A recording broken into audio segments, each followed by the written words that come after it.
everybody. Welcome to Growing in Real Time, our new show. I'm your host, one of your hosts, Aaron Tomlinson, and he is I am Derrick Day. Thank you, Aaron. It's good to be here. Good to see you.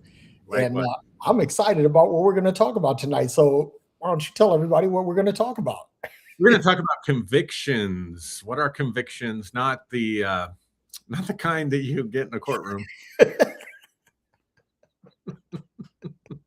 We're your spiritual gangsters for the evening. The OGs. Now, we're going to talk about convictions. What are convictions? What do you do with them? What about when they get challenged? And how does that apply to real life? So it should be a good time. And I have a Shirley Day. Yeah, my man. So tell the audience what a Shirley Day is. So Smirnoff makes this, I'm assuming it's seasonal. Let's see, what was it called? Red, White, and Mary, which is cranberry and orange and ginger. And I mixed it up with some Sprite. And we decided to call it a Shirley Day. And why don't you tell us why? Well, my mom enjoyed a good cocktail, and being that she's passed on from the mortal realm, and she is wherever they're having cocktails eternally. We just when Aaron said it's a Shirley Temple, he says, but no, it's got alcohol in it. I said, okay, cool. I said, we'll call it a Shirley Day then. And Yeah. and I know that my mom is looking down on us or looking at us through us or whatever, and she's approving. So here's to you, Mom. Here's to you, Shirley. Good stuff. I'm just having a bottle of Merlot. I'm going easy, but it's the Velvet Devil. Oh, hey. Because everybody needs a little devil. That's right. So here we go. Here we go. So why don't you start us off talking about convictions? Okay. And thank you, Aaron. This is something that's been on my mind, and in my heart for the last couple of weeks, because we all have convictions, and a conviction is something that it's a strongly held belief or tenet, right? That's the simple definition of it. It is strongly held. In other words, it's almost to the point where a conviction is almost like a guiding principle. It's something that you hold dear, that you esteem, that you hold fast to, and you don't veer from it. And that's good. There's an old saying that says you need to have the courage of your convictions. And I believe that there was a book either about Dr. King or written by Dr. King called The Courage of Conviction, something. And that's apropos, considering that his birthday, I think today is his actual birthday. No, actually today is the 16th. So yesterday was his actual birthday, and Monday is the observed holiday. So it's apropos because he was a man of conviction. But there's a time and a place for conviction, and this is the part that I really want to unpack for everybody that's watching tonight, is that we all have our convictions. You have something that you believe so strongly in. I mean, it's like, I was thinking about this, and I want to share this if I can. But on my wrist here is a tattoo that says "Grace equals Jesus." I was so convicted of that I had it tattooed on my body. That's so interesting. I never knew that. Yeah. So I have this tattoo. It's like grace equals Jesus, and it has 3 crosses, the whole Golgotha model and all of that. And I was fully persuaded of that. I was convicted of that. I had a strong conviction, and you couldn't tell me any different. But what happened, and this is in my mind, in my opinion, my experience, your mileage may vary, is that I got exposed to something that I thought was superior information. Mm-hmm. And that brings me to the crux of what we're talking about tonight, is that it's good to have convictions, but it's also good to know when to let them go. Yeah. The greatest model that anybody ever gave to me with this was when I was working out with my Navy SEAL buddy, Eric. We spent a lot of time on ladder bars. because he believed that this was a really good training tool. And I agree. And now I'm looking for some place that has ladder bars so I can go to the park and work out. But when you're crossing the ladder bars, you start off holding one bar with both hands, but then you swing out and you grab another, and then you swing and grab another and another and another, and you keep doing that. And the only way that you're able to have any forward progress is by letting go of the previous bar to reach and grab the next one. And you have to keep this momentum going in order to complete the course, right? And that's the way convictions are. Convictions should not be so strongly held that then when they're torn away from you, that they hurt. In other words, if someone can present superior information, superior wisdom, a superior model, something that actually displaces your conviction, then you need to be prepared to let that go. Because if you're not prepared to let it go, if you're holding on to, you're holding on to it white knuckles, right? If you're doing that, then when it's torn away, there is going to be some emotional, mental, maybe even some physical harm that comes to you as a result. So you have to learn to let go. And so the thing that I learned from this exercise is to hold on to everything loosely, because everything is subject to change. For example, there was a popular theory in the 19th century that that space was filled with this ether. And this ether conducted light like copper conducts electricity. And this was how we got light from one spot to another. It passed through this ether, right? Well, we've since learned that the ether doesn't exist. It's not a thing. Right. But this was a widely held, almost sacrosanct theory in the late 19th century, until someone came along and brought superior information. So likewise, when we learn, like, for example, we thought that that the moon, there are people who said the moon was made of green cheese, or that the moon had atmosphere, and all these other crazy hypotheses and theories. And we found that all of that's not true. And what happens is that like I always look at the whole model of quantum mechanics, in that Einstein was fully persuaded of his models of general and special relativity. He's very persuaded of those. But when Niels Bohr came along and presented the Copenhagen interpretation, Einstein was reluctant, but eventually he gave a birth to this, because it was superior information. It was a better model than what he had. And he recognized that and moved on. And so the state of the art, as far as science was concerned, as far as physics was concerned, moved forward.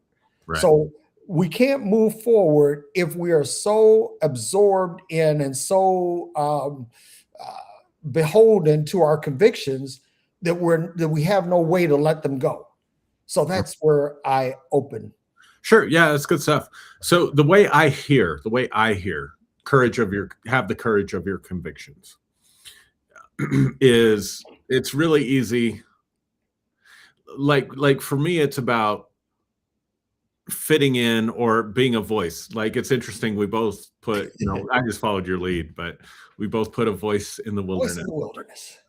And what is a voice in the wilderness? The voice in the wilderness is, let me say it this way. Are you a voice or are you an echo, right? So it's really easy to echo the vibe of the culture, what's going to get you social credibility, what's going to keep you safe with your tribe, all that kind of stuff, right?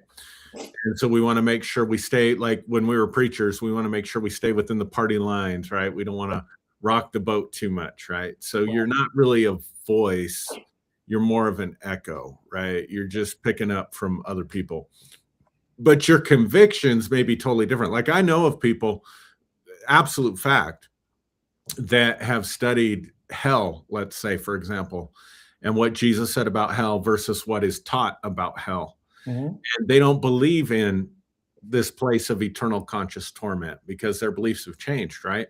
Yep. But they don't dare say that. They don't dare preach that, even though they have the conviction that hell's not real. They maybe won't preach about hell. They won't preach, hellfire and brimstone messages to try to get people saved. So they'll stay with other topics, but they won't come out, have the courage of their conviction about hell to come out and preach, no, I think this is all bullshit. Right. Right. So that's the way I hear that. It's like, if you really believe something, if you have a strong conviction about something, then you need to have the courage to put it out there. For example, and I hope he doesn't mind me making an example of him. I don't think he will, or I wouldn't do it. But Tommy Stewart commented, right? He's watching, and he's somebody who deconstructed from Christianity, faced a crisis in his own life, and is now an atheist, right? Right. He's a very vocal atheist online. He doesn't have to do that. He could just quietly be an atheist, right? He's got a conviction that there is no God. God does not exist. And I would imagine that there, and Tommy, you can correct me if I'm wrong, but I'm just imagining that there was a price to pay for that, right? Yeah. So there's an example of someone who has the courage of their convictions. However, what happens to us? Okay, so I'm leaving Tommy. I'm not talking about Tommy or right now, just to be clear. Here's to Tommy. yeah, here's to Tommy. Really, I salute you, dude. But what happens when our convictions are met with, let's just say, conflicting information that we find persuasive? Yeah. Right. So now we've got a crisis. Like, I've believed this, just like with your tattoo, right? Like, yeah. I believe this. There's no higher truth. This is absolute reality. And then all of a sudden, new information, new experiences, different things come into your life, and those convictions change, right? Which then challenges the courage of the convictions, right? Because we've all built social structures or an image or reputation or whatever out of our previous convictions, right? Yep. So now those convictions have changed. So what do we do? So here's what I would offer about that. So there's a positive and a negative, right? Just like anything else. Your convictions can be fuel that fires your future, right? That moves you. If you have the courage to act on them, I think that's good advice. Have the courage of your convictions, right? Yep. It can get you somewhere that you want to go.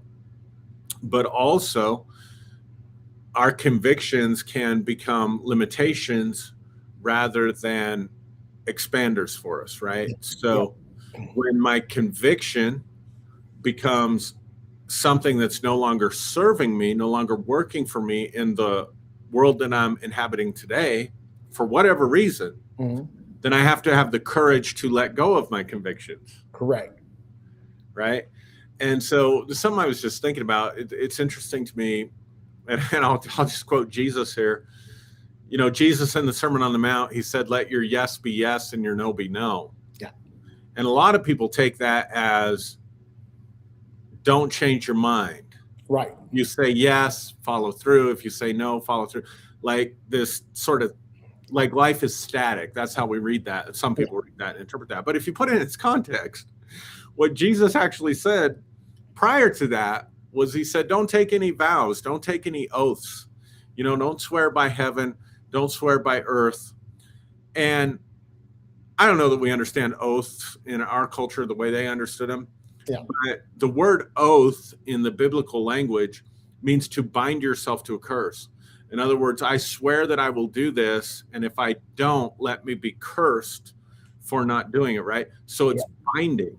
So actually, I read that totally differently. I read it completely opposite of how most people read it. Me too. What Jesus is saying is have the freedom to change your mind. Let your yes be yes and your no be no. Don't be bound by a commitment or an oath to something that is no longer serving you or no longer working for you. So therefore, don't make any of those kinds of oaths at all, right? Because that will limit your ability to be fluid. And I think one of especially in, I mean, you know, in past cultures and time periods where change really happened at a snail's pace, you know what I mean? Mhm. Um, there was stability in permanence. But this is not that day. Like, this is not the age we live in. Right, There is no stability in permanence. If you become permanent, you become left behind. right. And we live in a really rapidly changing environment, a really rapidly changing culture.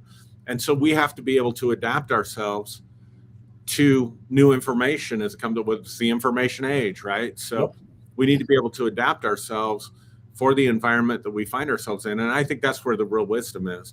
And so, yeah, have your convictions, have your courage of your convictions, but also don't be bound by your convictions if they're no longer serving you. Yep. And that brings about yet another analogy for me, because I like to get out and walk and jog, and uh, I'm trying to get more exercise in going in my body. And one of the things that I've learned is that before you exercise, you need to prepare yourself, warm Yeah. up your joints, warm up your ligaments. Why? Because if you don't, you'll hurt yourself. So what you're doing is that you're making your body more pliable Right. and ready for the information of the workout, It's good. right? So what you're doing is you're enabling some plasticity, some agility, some flexibility in your body before you take on the work, right? And what this does is this allows your body to work more efficiently, to get stronger without hurting yourself. And I think that when we take on a conviction, a conviction is like the exercise.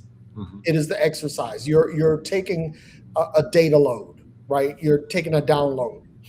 But prior to taking the download, there are things that you need to do. You need to make sure that, one, I have the space, the room to take on the download. Two, that I have the bandwidth for the download, for the pipeline from source to target, that's available. And then I also have to have a mechanism for dealing with the data once I have it, right? And so when you talk about convictions are the exercise, but you have all of these preparatory steps, predecessors and antecedents, right? The things that happen before and after Mm-hmm. that you need to do. Just like after the workout, you need to do a cool down and stretch, right? So that your muscles are not still in the flight mode that they were in during the exercise. So when we talk about convictions, we have to say, okay, I know that this is what I'm going to do. This is what I'm planning on doing. But let's say you're out on your walk and a cougar shows up. And I ain't talking about one of those. Well, that wouldn't apply to us That anyway. would apply to us. Yeah, We're too old for that. But, yeah. A cougar for us probably couldn't catch us. Okay, let me stop. Stop. Get out of the gutter, Derrick. But let's say a puma. Puma's a better word. Let's say a puma shows up.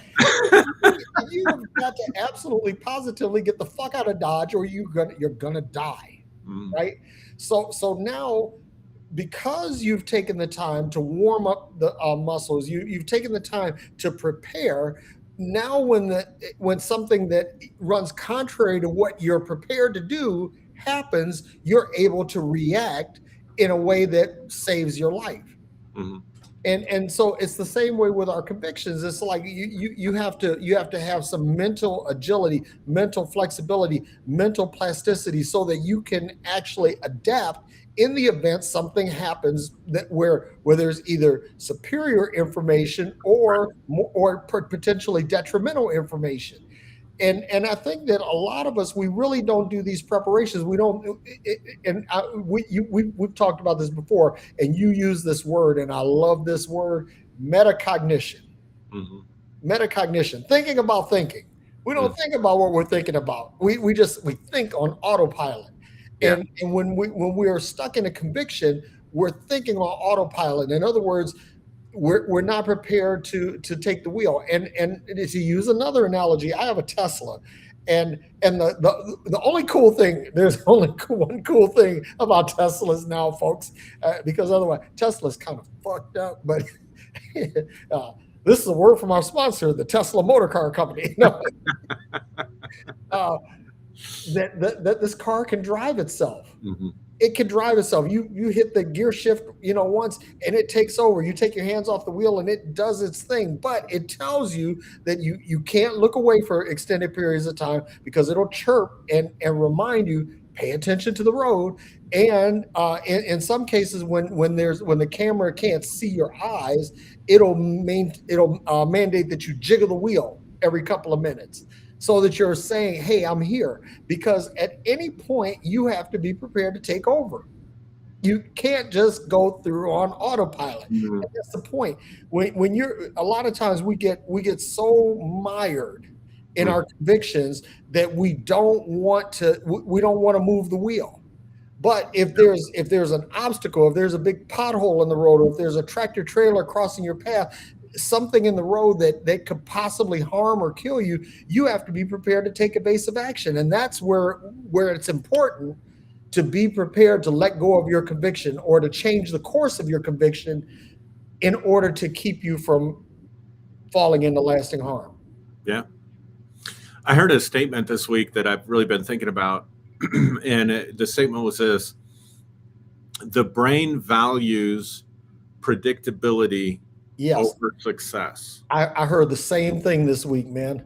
Yeah. Same thing. Values predictability over success. Yep. And that's an interesting thing to think about, right? Yeah.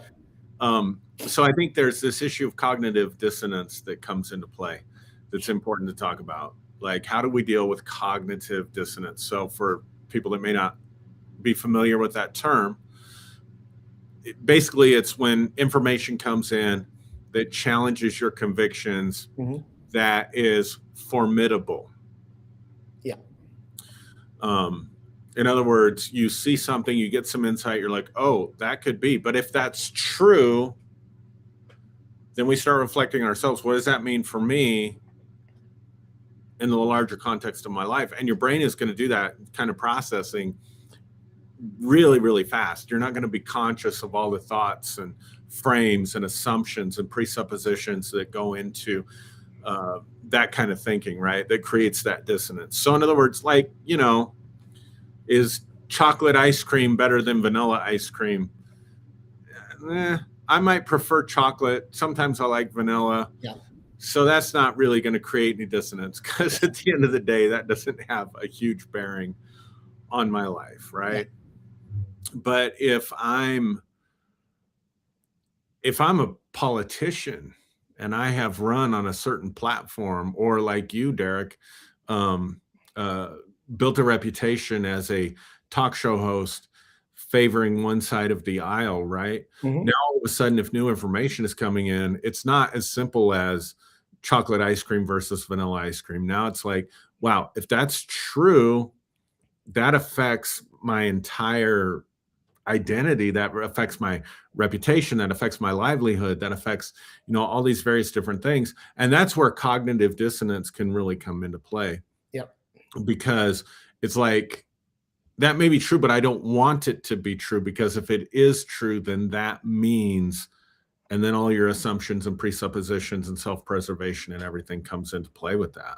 Yeah. And so when we're talking about convictions, we're generally talking about something that we have an incredible emotional involvement in.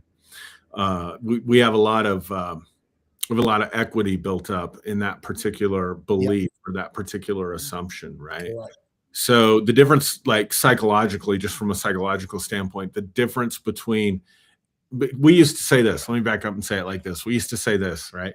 I'm not moved by what I see.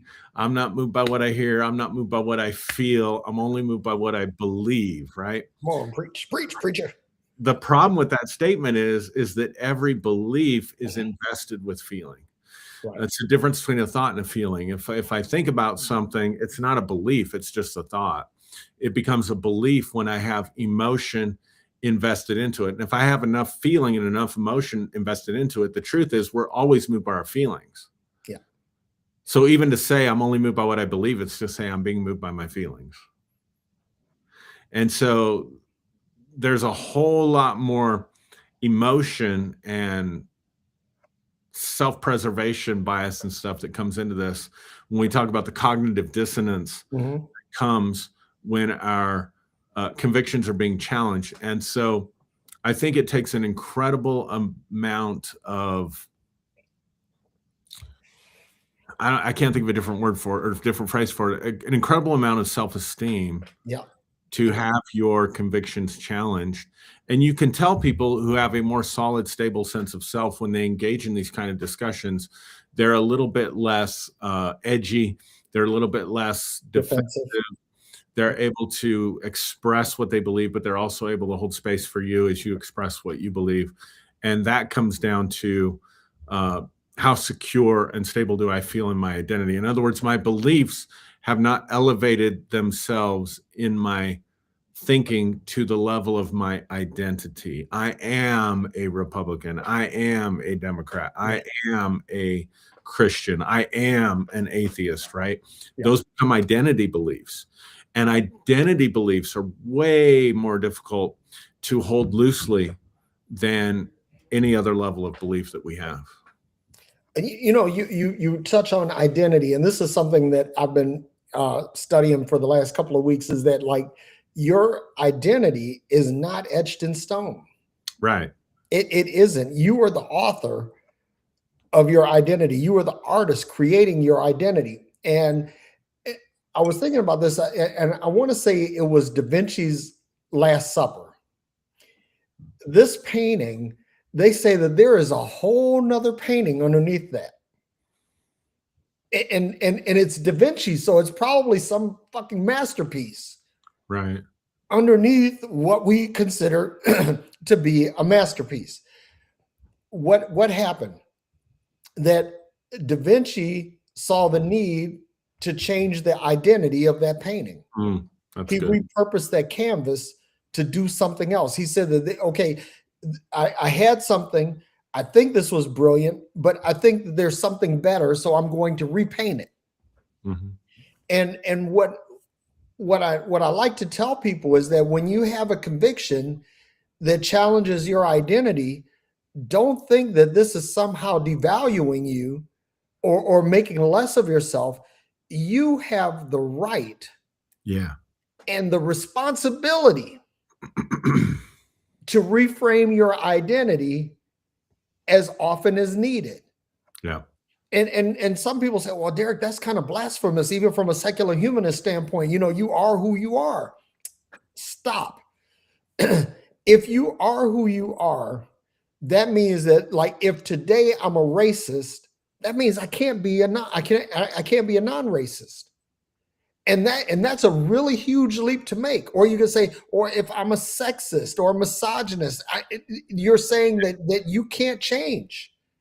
Or you're saying that a person can't change. Everybody has authorship over their identity, and their identity is not die cast. It's fluid, and it can change.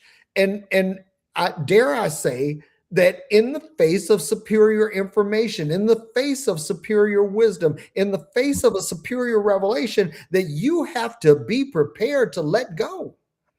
Because here's what happens is that if you're so wedded to your identity and something comes that challenges that, now when you're talking about cognitive dissonance, but then you in addition to cognitive dissonance, now you're on the hunt for confirmation bias. In other words, you're on the hunt for information that galvanizes what you think you are. Right. And so you can be a person that has some fucked up views, but that doesn't necessarily mean that you're a fucked up person, that you have the ability to change. And that's the other thing too. So even those of you who hold fast to the Christian belief, because if you just simply say that that if somebody is something, then that means you believe that your Jesus can't save. You have completely eviscerated the ability of your Jesus to save. And that's a big one. That's a big one, because if someone can't change, then there's no point in the model of salvation. There's no point. And that is a huge pill to swallow, because again, we have you are not your convictions.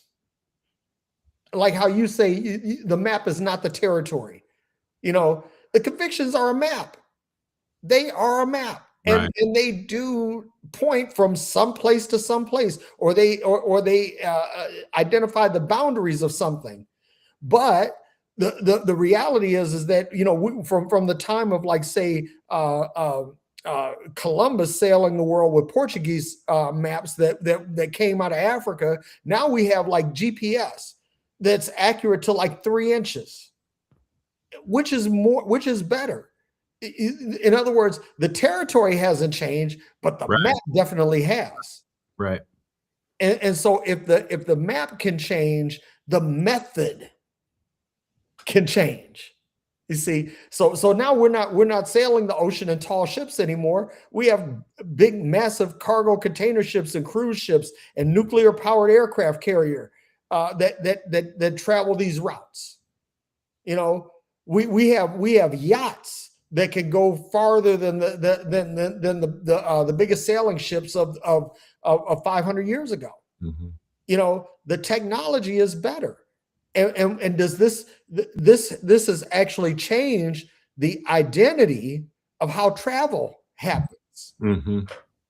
So, when you think about your convictions, I always say this: I am not my convictions. My convictions are something that I hold now. I hold them on the basis of the information that I have at hand. I hold them on the basis of this works for me right now. But the minute that somebody gives me something that says, okay, Derrick, you're doing this and you believe this, but let me show you something that this might help you. This might help your beliefs better. This might help how you react to other people or to situations better. And so now the onus is on me to absorb this information and allow my conviction to be either altered or displaced based on the presence of this new information. Man, you just opened up something for me that like is really powerful. I'm going to come back to something you said earlier. And I can't remember exactly how you said it, so I'll give you my paraphrase of it. But we and it's so true. Like, we believe that people can't change. Right. We believe that people can't change, that you are who you are. Right. And I never really, I guess, considered that before. But one of the things that bothers me, and you mentioned, like, if that's true, then if you're a racist, you're always a racist, right? Yeah. And one of the things that has really bothered me about this culture is that we're so resistant to allowing for people to grow and change if they make a mistake, if they make a public mistake. Yeah. Right. So John Gruden, yeah, apparently liked to use. Am I getting this right? It's been a while. I don't want to. I don't want to, like, allegedly, whatever yeah. I need to say. Right. I don't want to commit what slander here, but just you use the N-word or made some comments about black players or something that were racist in tone. And so he was who he was. I mean, think about this guy. How many different teams did he coach? Twice to the Raiders, once to Tampa Bay, won a Super Bowl, did his Gruden quarterback stuff, worked for ESPN, all this stuff. Well, all that stuff was already there, right? All that stuff was in there. It wasn't until it became public. And then once those emails or whatever they were leaked and it became public, all of a sudden he can't coach anymore, right? He can't be on TV anymore. Well, he's the same person, not on TV, that he was when he was coaching. Yeah. He got all this other stuff, right? But once it became public, then, oh my God, right? Yeah. And I guess the way I look at those situations is I tend to think, I guess this is where my behaviorist psychology comes out. But like, Mhm. if you get away with something over and over and over again, there's no feedback in your life that says, hey, maybe there's something wrong with this. Maybe you need to change. I heard someone tell a story on a podcast that I was watching that they, you know, when they were young, they became a thief because their parents wouldn't get them stuff, but they could go down to the corner store and they could steal a candy bar Yeah. or a pack of gum. And then after a while, they thought, well, I could steal 2 candy bars. Well, Mhm. now I could steal the whole box, right? Until it came to the point where they knew exactly how to go in, what time, shift change, whatever. Yeah. And they could steal all this candy, like fill a backpack full of candy, and then go to school And and sell it. sell the candy cheaper, right? So they made a whole entrepreneurial enterprise out of this, right? Yeah.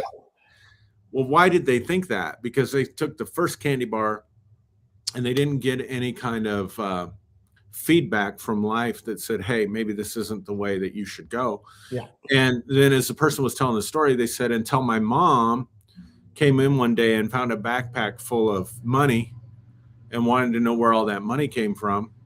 And that put an end to their enterprise, right? Mm. So whether we like it or not, we learn from consequences. Yeah.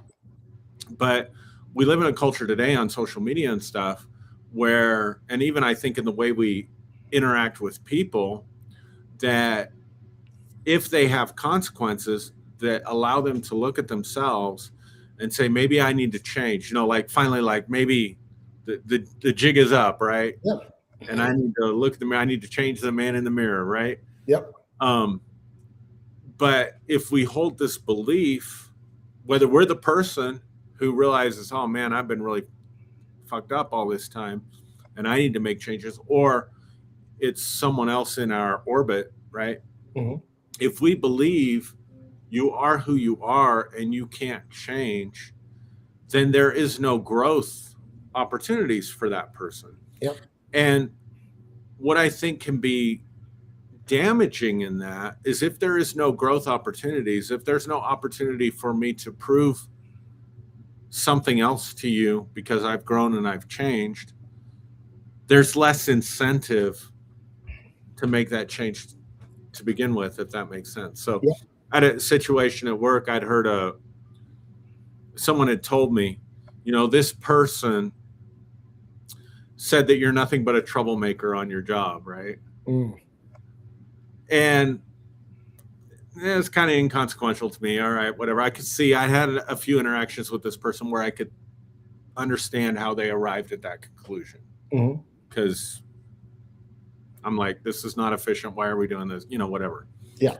And I made the decision to go into that person's office and say, look, I'm not going to tell you who said this, but someone told me that you've been in meetings and you've said that I'm nothing but a troublemaker. Right. I don't view myself that way. I don't want you to view me that way. So here's my question for you. What do I need to show you to demonstrate to you that that's not the person that I am, so that you can change your opinion of me and we can have a better relationship? Yeah. Right. I think that's how growth happens. Yeah. And you gave the person who said that an opportunity to change. Yeah. Yeah. I gave them an opportunity to change, and also an opportunity to say, look, I understand why you see me this way. Give me an opportunity to show you something else. But see, if we're locked into an assumption that people are who they are and they can't ever really change, that has really broad ramifications It does. in society in general, right? Yep.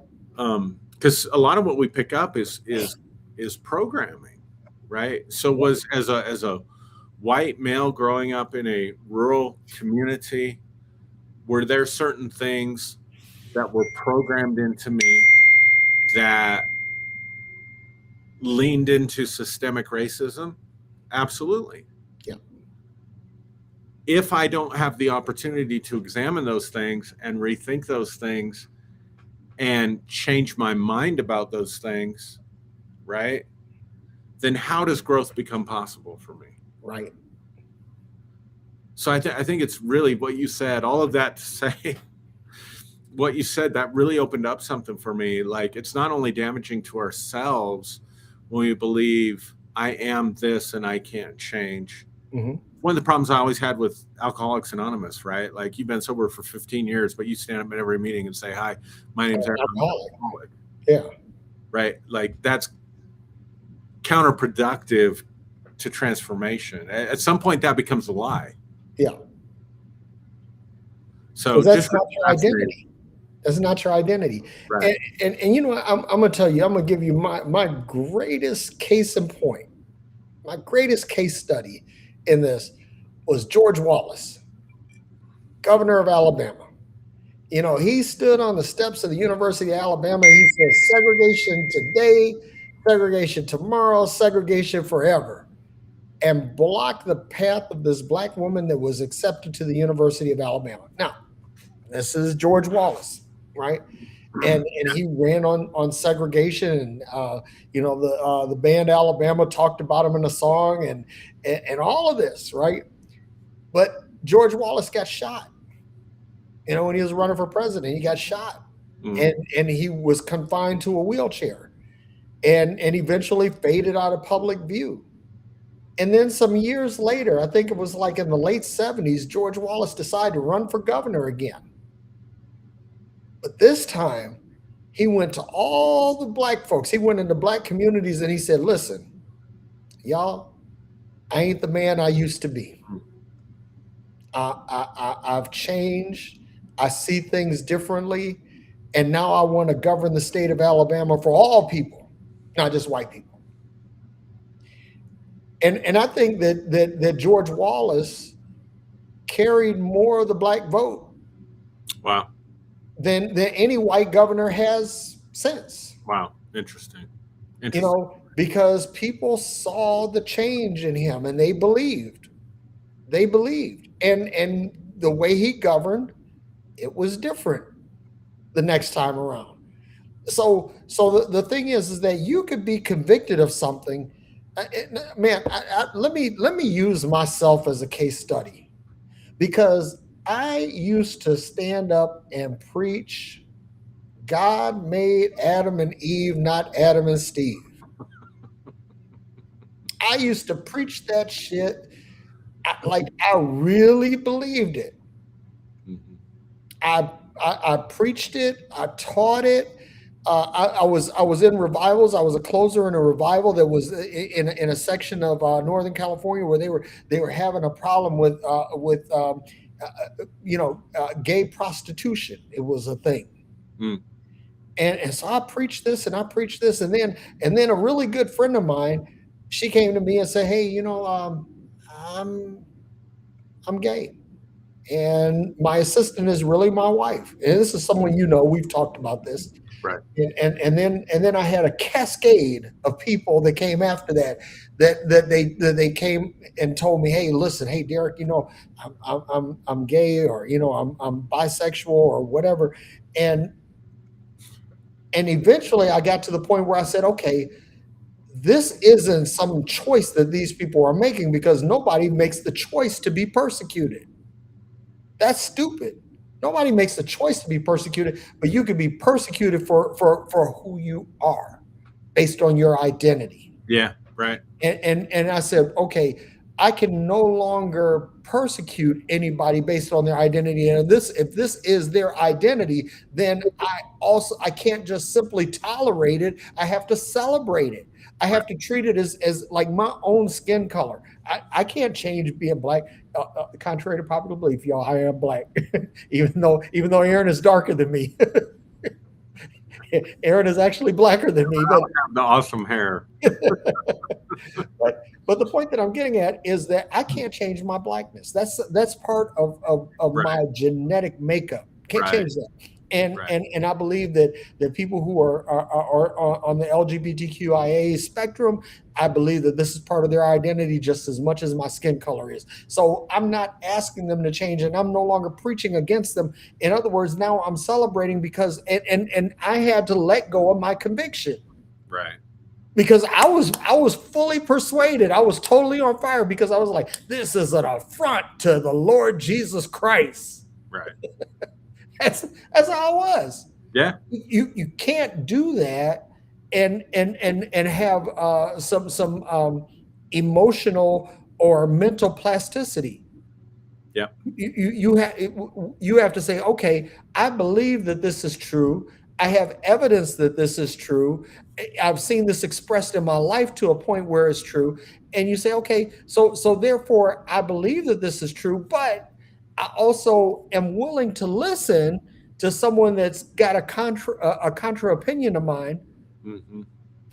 that maybe I may learn something, or even more so, I may change my conviction. I might let go of it. Yeah. And that's the thing. We have to be prepared for that. And I think that part of the problem that society has right now is that we have these convictions, we have these beliefs, we have these ideologies, idioms, and all of these things that we hold on to. We make them sacred. And because anytime you assign a level of sacredness to something, your ability to shift from that becomes, it's asymptotically small. I mean, the chance of you of changing that is almost impossible. I'm not saying that it's impossible, because I do believe that people can change. They can change from the worst convictions to the best. But that is, yeah, I mean, that was something I had to change. Mm-hmm. Yeah. Yeah. Made me think. There was a guy, and you would know who this was, a couple of years ago. Yeah. Got sideways with me about what I still to this day don't even know. Um, but he was making posts about me and really lying and slandering me, and and so we had this conversation and didn't go well. And he jumps on, his social media platforms, calls me out by name, and says that I'm homophobic, and says that he listened to messages that I had preached where I was homophobic. And I thought, even when I was like at the Adam and Steve thing, right? Like, for the most part, I kept that to myself. I didn't preach that publicly, you know. And I thought, what the hell? So I put my name in a Google search, because he must have mentioned a Google search or something. There's another preacher whose name is Aaron Tomlinson out there, who makes a living by preaching against the LGBTQ community. So I can only imagine that this person, either he made it up out of whole cloth, or he put my name in and came up with those messages, and assumed that that was actually me that was saying those. Oh my God. Oh my gosh, is right. But anyway, that's just where my mind went with that. But um yeah, I think that one of the problems that I think we do is we jump to convictions emotionally. Emotions are part of it, right? Mhm. And you mentioned metacognition earlier. Like, how many people think about how they know what they know? Like, I think one of the best questions, like my go-to question lots of times with people, is how do you know? Now, I'm not saying that as a challenge to, like, you're wrong, you know what I mean? Mhm. But I want to know, how did you arrive at that conclusion? And it's amazing how many conclusions we arrive at that are sketchy when we actually start to look at our epistemology, right? So I know that being gay is horrible because the book of Romans, chapter 1, says something about exchanging natural for unnatural or something. I forget what it is, Mhm. right? Mhm. That's how I know. Okay, well, then there's a bunch of convictions built on top of that. I believe this is the inerrant word of God, that it applies to all people for all times. It is you see what I'm saying? Yeah. So unpacking that, um,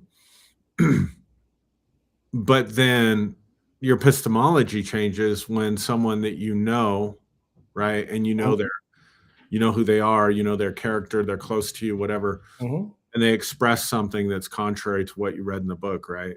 Yeah. So now all of a sudden there's that cognitive dissonance is Yeah.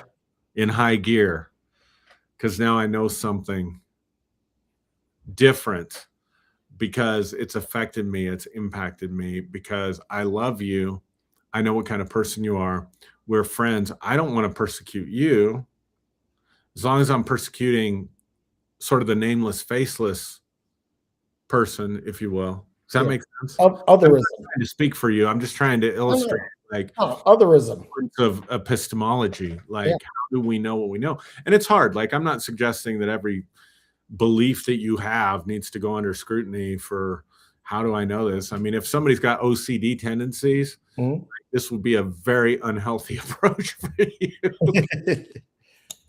You would never stop obsessing compulsively over, well, how do I know what I know? And maybe that's self-concern, maybe that's a confirmation bias. You know what I mean? Like, you can't live your life that way. But I do think it's important that we examine not only our beliefs, but how do we come to those beliefs? How do we know what we know? Yeah.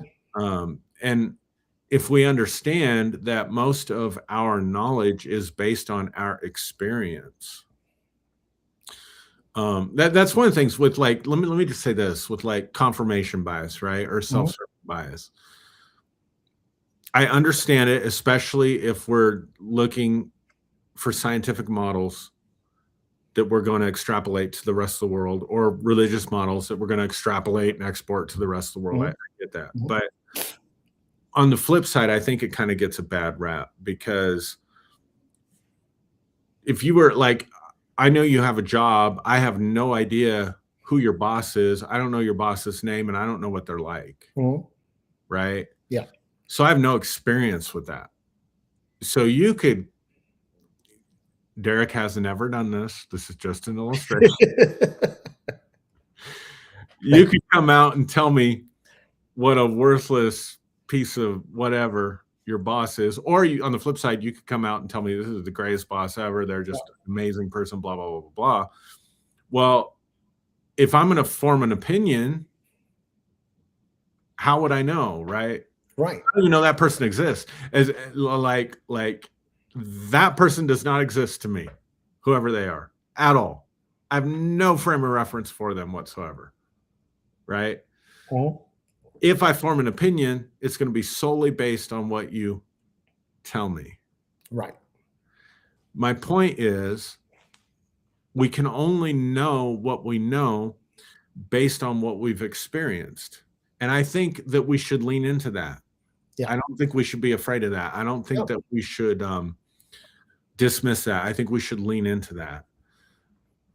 On the flip side, also being open to new information. Yep. Now I'm going to say something that it might kind of flip the script a little bit, right? Mhm. But how do you overcome being galvanized in conviction? Mm. What can you do to challenge that? And I'm going to use the D word, Mhm. deconstruction. Mm. Now, you and I, we've talked about deconstruction in great detail, and we talked about how, some people deconstruct ad nauseum, Right. okay, ad infinitum. They just don't stop it. It becomes a cottage industry. While I have an opposition to that on a lot of levels, I do believe that every tenet, every belief, every systematic thought that you have, I really believe that if you're going to be an intellectually honest, sentient, salient human being, that Mhm. you have to go through a process of deconstruction. Mhm. Why? Because if you don't go through this process of deconstruction, you'll keep doing things the same old way and expect a different result, which is the clinical definition of insanity, right? So when we talk about, okay, what do I believe? And you said it exactly right. Why do I believe this? Do I believe this because I've experienced this and this is something that I know that based on a certain set of parameters, I could expect this result? Or do you know this because you've been taught, it's been hammered into you, it's been drilled into you, you've been indoctrinated, right? How do you come to your knowledge of a thing? And and I'll tell you what, man, I'm like full of analogies today. Yeah. Some people might say that I'm actually full of shit, but and you know, if that's where you are, okay, I get it. But I want to say this, like that that for years, um, General Motors, from the architecture of their engines, they relied on a technology that goes back to the 1930s, the 1920s, even, right? And that is push rod driven valves from a Mhm. single camshaft. Whereas everybody else, even Ford and Chrysler had gotten onto the multi-cam, multi-valve engine architectures, but GM persisted. They would not change. And to this day, that if you buy Mhm. a base Corvette still has that push rod architecture. They've massaged the hell out of it so that it produces a whole lot of horsepower, and it's still pretty cool. But it's there are more leading edge engines. You're going to pay more money for them. The multi-valve, multi-cam architecture. The thing that happened, and it was even in the face of market loss. Mhm. GM was still galvanized. They wouldn't change. Their whole engineering staff had to go through a deconstruction and realize that if we're going to have engines that are competitive with Honda, with Toyota, with Ford, with Chrysler, that we're going to have to adopt some changes. We're going to have to go through some changes in the way we design engines. And so they've done that. And so now, GM's dual overhead cam V6 is considered to be one of the best engines in the business. It took them forever to get there. It took, and I'm sure that they went through a whole bunch of analysis paralysis on the whole design process. But what I'm saying, Aaron, is that they went through this massive deconstruction. They went through a corporate deconstruction that had to go all the way down through the engineering ranks Mhm. to individual engineers, and where this deconstruction had to be a massive undertaking Right. in order to get this level of change. Um, and that's so when we talk about convictions. Um, and again, using myself as an example, I was a devout, diehard, born again, spirit filled, washed in the blood Christian. Mhm. And there more information kept coming my way. Like, one was that I believed in the whole doctrine of hell. Mhm. But then I started hanging out with universalists and inclusionists and listening to them, not just spending time, but really listening to what Right. they were saying. And they made a case that was really impossible to dismiss. Right. Their information was superior. And so I said, oh, okay. So now I'm an inclusionist, I'm a universalist, right? And this is where I am as a Christian. But then I started looking at things. I started studying the synods and the councils, things that had led up to canonization and doctrinal, production. And I saw where these things were highly politicized, that they were highly ego driven, there was a lot of human meddling that went into this, to the point where I could say I can no longer believe in the infallibility and inerrance of Scripture, because you got these people that they've got their fingers are all in the pie, you know. So I deconstructed from that, and then I said, okay, now I can't look at the Bible as a reliable instrument Mhm. anymore, as an instrument of reliable doctrine, Mhm. and so on and so forth. And eventually I got to the point where I said, man, fuck all of this. I'll become an atheist, right? Mhm. And fortunately, you and Maya and Sandy and Jude, people that believed in me and just kind of stuck with me. I say, hey, maybe there's more to it than the whole atheist thing. And so you guys gave me some better information. And so now I say, okay, I can hold out the possibility of there being a higher consciousness, a higher being, or something like that. Not the biblical God. I'll never go back to that. But Right. I can believe that there's something greater. And so it was through deconstruction and rebuilding. I don't want to say reconstruction, because as a black man in America, when I say reconstruction, I get kind Yeah. of cringy. But putting things back together again, I said, okay, here's a better way, here's a better approach. And so now I'm like at the point where I'm free. I really believe that I'm free. I'm free to think. I'm free to think outside the box. I'm not beholden to any doctrine or dogma. I've dabbled with quantum mechanics. I've dabbled with Wicca. I've dabbled with mysticism and with Hinduism and Buddhism and all of these things. And I say, okay, I see good in all of it, but I'm not going to be wedded to any of it. Mm-hmm. I just, I call myself an agnostic spiritualist or an agnostic anti-theist. That's what I consider myself to be. But hey, that could change. Right. Change, because I hold out the possibility that that my conviction may not hold all the water I think it does. Yeah. So Yeah, good examples. Was there a question in that? You were using deconstruction as an example, but there was a Yep. question behind it. What was the question? Do you remember? It's okay. Oh, If you don't. I guess it would be this, that no matter what your belief is, no matter what you're beholden to, that you should be prepared to deconstruct it, to understand, why do I believe what I believe? Right. What do I believe this because I've studied this out, because I have practical experience, or do I believe this simply because I'm indoctrinated? Those are the questions Yeah, that I think if I were to boil down what we're talking about tonight, it would be flexibility. Yeah. Flexible thinking, resilience, right? Yeah. And curiosity. I think curiosity is really underrated. Like, I would imagine when you got around universalists, you could have just shut that down. And a lot of people do, because that fear of going to hell is so strong. Yeah. If I give up the belief, it's almost like if I give up the belief in hell itself, then I'm destined to go there. Yeah, exactly. And I'm not willing to take that chance, right? A lot of people there, a lot of people in that camp. But there was something in you of curiosity. This is interesting. I mean, I would imagine this is interesting.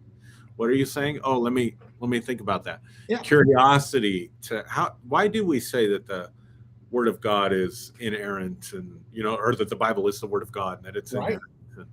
inerrant? Let's go back and look at this. So we're looking at the councils and we're looking at the synods and all that stuff, right? Yeah. And so I think flexibility and curiosity is what we're really talking about, right? Yeah. And safety, like, it's got to be safe. Is it safe? What's the element of danger? Well, that's what you said. The brain is wired for safety. Yeah. It's wired for comfort. It's wired, for certainty. So when you start introducing a mystery, or you start introducing, something that's contrary to what's safe, now you get a little scared, and you back away from the edge. Yeah. So the courage to challenge your convictions. We started with the courage of your conviction. I like it. I like it. That's a great place to land the plane, man. We're closing with the courage to challenge your convictions. The courage of curiosity. Yeah, the courage of curiosity. I like that. Yeah, I do too. I'm going to share, just before we go, I'm going to share something, and this is going to seem a little odd, probably, and off to people, but but last summer I really started moving away from deconstruction, more into spirituality, and I think I talked about this on here. I think I did. Maybe it was just on one of my own programs, but I used to have occasions. I was never one of those guys that I got to get a prophetic word for the new year. Yeah. That usually rhymes with the year. So it's more in 04 coming alive in 05. Don't get any tricks in 96. Or 06 or whatever. I don't know. I was thinking of something else, but Yeah, no, I know. And then you get into the teens, you know, and then it's a little bit harder because you got to find something that rhymes with teen every. No, I'm making fun of that, yeah. but I would occasionally get premonitions, precognitions about what the new year would hold. I remember, and on a personal level and sometimes on a corporate level. I'll give you a couple examples. Going into 2001, I just had a strong sense it was going to be a very, very difficult year. And it was going to be there was going to be a lot of enemies, was the word I used, and opposition. Now, that played out on an individual level. Because, I mean, I'm telling you, January 1st, brother, all the way through was hell. I mean, it was really, really difficult. And then, of course, we had 9/11, which was, you know, on a corporate scale. Yeah. In 2008, 2007, going into 2008, I actually gave a prophetic word to the church. And I said that the markets would collapse end of September, beginning of October, and that Barack Obama would be our next president. That came out of a vision that I had. I was just praying, meditating, and I had this vision. I saw a calendar. It got to September, changed really slowly into October. And then I saw these headlines about the stock market crash, and et cetera, and so on. And then I saw more about Barack Obama. So I gave that in beginning of 2008, right? Mm-hmm. So this last year, totally deconstructed, leaning into spirituality, not thinking anything about, oh, what's the prophetic, what is God saying for 2026? And I had a similar type of experience where it's like, oh, here's what's coming. Yeah. And I know for sure that's on an individual level. I'm totally convinced of that, right? Yeah. But see, here's the thing. If I held to my deconstructed, that was all of that I experienced was of no value, no reality, because that's kind of where I was through this process at different times. Yep. I wouldn't be able to embrace what I was experiencing in that moment to prepare me for this coming year, right? And we'll see how it plays out. So I had to face that again. It's like, oh, I let go of these convictions. I let go of this part of myself, whatever, this identity, these beliefs, whatever this is. Mm-hmm. But now here it's presenting itself to me again. So do I stay open and embrace the experience, even though it goes contrary to all this other stuff that I've said? So it's just interesting how, like, yeah, just interesting. I had to face that. Okay, this has been a part of my life. It can be substantiated based on my own track record. People can believe me or not believe me. I don't care. Yep. This was something I had to deal with within myself. And so, like, there it was, at the end of 2025, front and center. Mm-hmm.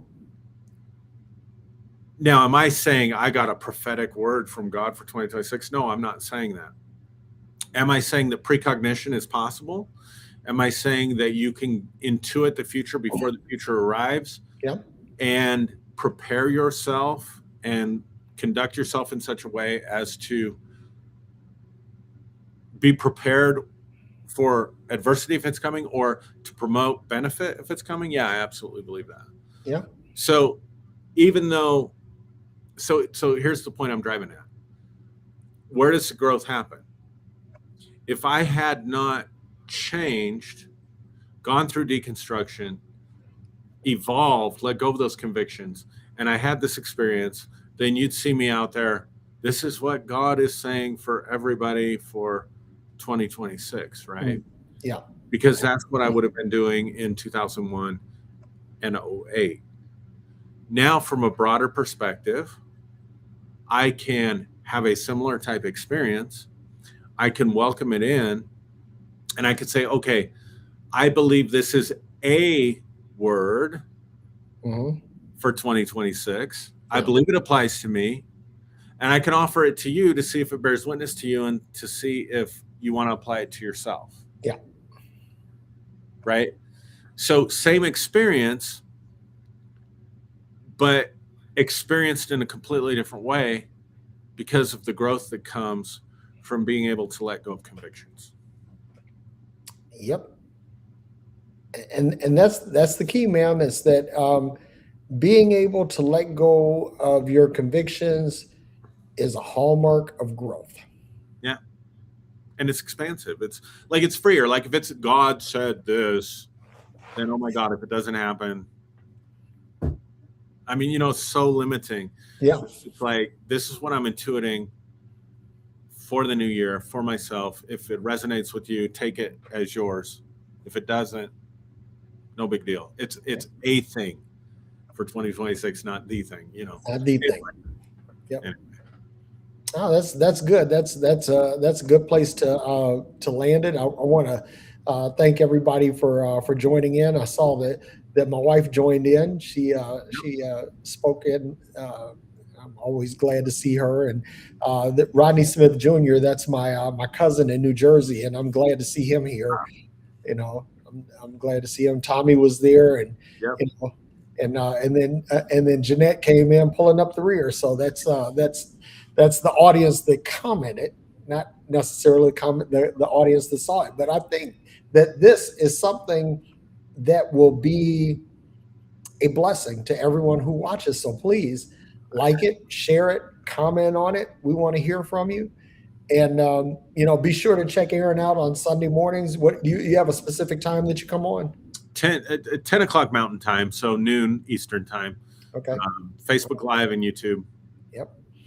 Yeah, and I'm going to get back to doing my Kaizen moments, and then the Kaizen Way podcast is coming. I've done one episode for that, which was actually episode 2, because the episode 1 will explain what Kaizen is and why it applies to us. But I'm looking forward to doing that. I was going to do that while I was up here in Tulsa, but I had some other things that I need to get done, and so here we are. But next week I'll be recording those episodes, and you'll be able to catch that on Apple Podcasts and every place where fine podcasts can be found.